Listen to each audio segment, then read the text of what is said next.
حضرت ابو ہریرہ رضی اللہ تعالیٰ عنہ سے روایت ہے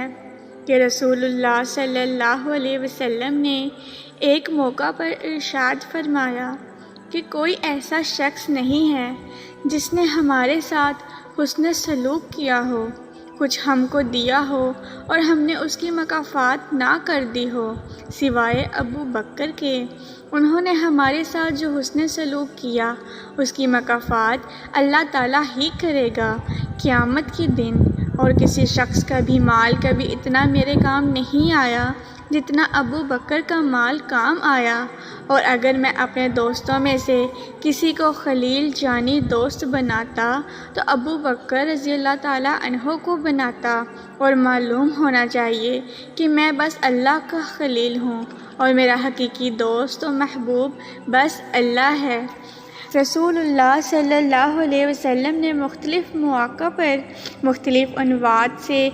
حضرت ابوبکر رضی اللہ تعالیٰ عنہ کی فضیلت بلکہ افضلیت اور امت میں ان کے امتیازی مقام کا ذکر خاص اہتمام سے فرمایا ہے۔ آپ صلی اللہ علیہ وسلم کے مرض وفات کے سلسلہ میں متعدد ایسی حدیثیں گزر چکی ہیں جن سے بغیر کسی شک و شبہ کے یقین کے ساتھ معلوم ہو جاتا ہے کہ حضرت صلی اللہ علیہ وسلم کے نزدیک آپ صلی اللہ علیہ وسلم کی امت کے افضل ترین فرد حضرت ابوبکر رضی اللہ تعالیٰ عنہ تھے، اور آپ صلی اللہ علیہ وسلم کے بعد آپ صلی اللہ علیہ وسلم کی قائم مقامی یعنی خلافت نبوت کے لیے وہی آپ صلی اللہ علیہ وسلم کی نظر میں متعین تھے۔ ان زبانی ارشادات کے علاوہ آپ صلی اللہ علیہ وسلم نے اپنے مرض وفات میں جس کے بارے میں آپ صلی اللہ علیہ وسلم کو من جانب اللہ معلوم ہو چکا تھا کہ اسی مرض میں میری وفات مقدر ہو چکی ہے،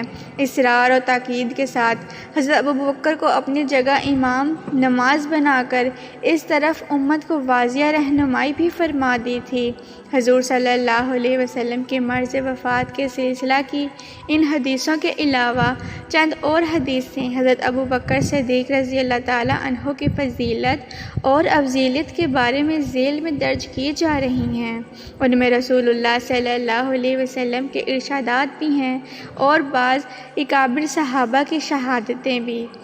حضرت صلی اللہ علیہ وسلم کی عادت مبارکہ تھی کہ جب کوئی آپ کو ہدیہ پیش کرتا تو آپ اس کو قبول فرما لیتے اور اس وقت یا بعد میں کسی وقت سے اسے اتنا ہی یا زیادہ کسی شکل میں عطا فرما کر مکافات فرما دیتے۔ زیر تشریح حدیث میں آپ نے فرمایا ہے کہ ابو بکر کے سوا جس کسی نے بھی ہمارے ساتھ حسن سلوک کیا ہم نے دنیا ہی میں اس کی مکافات کر دی، لیکن ابو بکر نے جو حسن سلوک کیا اس کی مکافات آخرت میں اللہ تعالیٰ ہی فرمائے گا۔